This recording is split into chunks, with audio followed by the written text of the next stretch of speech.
sinasabi na bakit ba ang mga ilang artista ay pumapasok sa politika?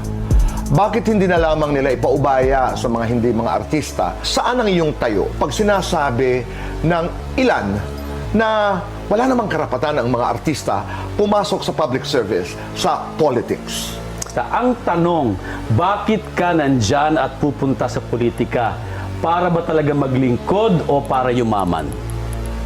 Dahil wala kang pinagkakakitaan.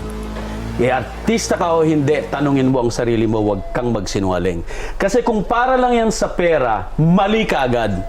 Kasi ang politika o ang pagiging opisyal ng bayan ay para maglingkod. Pag yumaman ka daw na nasa politika ka at nasa gobyerno, hindi ka naglilingkod. 我们这辈老仔脖子上喜欢挂玉牌，香炉供台上摆，长大才开白黄牌。虔诚拜三拜，钱包里面多几百。